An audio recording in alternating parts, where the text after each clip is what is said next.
ஒரு வாரம் ஆச்சு கரு ஸ்டாம்பிள். சரகா ஞாபகம் இருக்கா? சில பேர் மறந்துட்டீங்களா? ஞாபகப்படுத்துறேன்.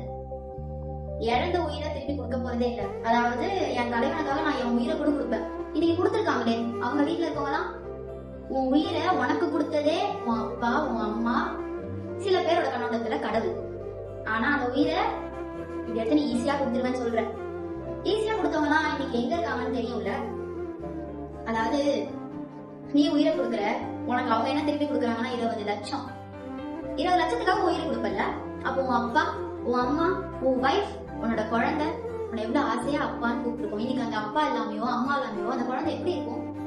யாருக்காதோ தான் உயிரை கொடுப்பேன்னு துணியிற உங்களுக்கு நம்மளோட உயிரா இருக்க நம்மளுடைய ஃபேமிலி இம்பார்ட்டண்டா தெரியல. அந்த கூட்டம் தான் அவ்வளவு இருக்குன்னு தெரியுது, இன்க்ரீஸ் ஆயிட்டே இருக்குன்னு தெரியுது. சரிப்பா இப்படி பேசலாம். அவர் லேட்டா வந்தாரு, அதான் இதுக்கும் காரணம். லேட்டா வந்தாருன்னு தெரியுது, பேச இன்னைக்கு தெரியுது. ஏன் அன்னைக்கு தெரியல?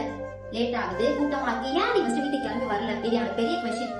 எவ்வளவு பேரு நான் ரொம்ப லேட் ஆகுது, கூட்டம் அதிகமாயிட்டே இருக்குன்னு வீட்டுக்கு கிளம்பி வந்துட்டேன், ஆனா நான் தான் அதுல பேசினது அப்படின்னு சொல்லி நிறைய பேர் போட்டுட்டு இருக்காங்க. அவன் எல்லாம் நீ ஒருத்தனா இருந்தா கூட இன்னைக்கு அந்த 40ன்ற கவுண்ட் கூட எனக்கு தெரிஞ்சு குறைஞ்சிருக்கும். அவ்வளவு பெருமையா இருக்கு போல. ஒரு கூட்டத்துல போய் நின்னுட்டோம், விஜய பாத்துட்டோம், என்ன கிடைச்சிச்சு? Yes, happiness. உனக்கு பிடிச்சவங்க நீ பாக்குறது ஒரு நல்ல விஷயம், ஹாப்பியான விஷயம். 40 பேர் உயிர் போச்சு, திருப்பி தருவியா? தர முடியாதுல்ல. அப்ப அதெல்லாம் கமெண்ட்டும் பண்ணக்கூடாது, பேசவும் கூடாது. லைஃப் ரொம்ப வேல்யூபிளான ஒரு விஷயம். பிள்ளைங்களை கூப்பிட்டு போகும்போது நினைச்சீங்களா நாளைக்கு அந்த பிள்ளைங்க இருக்க மாட்டாங்க, 40 பேர் ஆன் டைம்ல சம்பந்தமே இல்லாம நம்ம இழந்துருவோம் அப்படின்னு நம்ம யாருமே நினைச்சிருக்க மாட்டோம், ரைட்? அவங்க கதைலாம் பார்க்கும்போது அவ்வளவு கஷ்டமா இருக்கு. டெஃபண்டா அம்மா, 2 வயசு குழந்தை, 1 வயசு குழந்தை, அந்த டப்பால இத்தனோட தான் அந்த குழந்தை இருக்கு. மனசு எப்படி வருது நமக்குலாம்? ஏன் புரிஞ்சிக்கவே மாட்டீங்க? இதெல்லாம் ஒரு பெரிய விஷயமா லைஃப்ல? எப்பயுமே எதையுமே புரிஞ்சிக்காம ஆட்டு மந்தம் கூட்ட கூட்டமா போயிட வேண்டியது ஒரு யூஸும் இல்ல. Election, as you are a citizen, உனக்கு ரெஸ்பான்சிபிலிட்டி இருக்கு.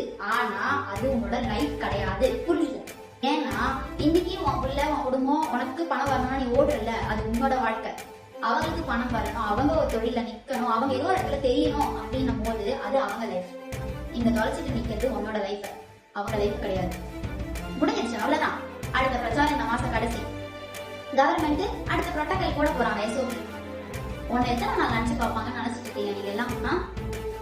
No use guys. Until and unless நீ திருந்துற வரைக்கும் இன்னும் 50, 100 இல்ல லட்சக்கணக்கான உயிர் போகும். 8 கோடியில நீ ஜஸ்ட் 40 பேர். அதை மட்டும் ஞாபகம் வச்சுக்கோ.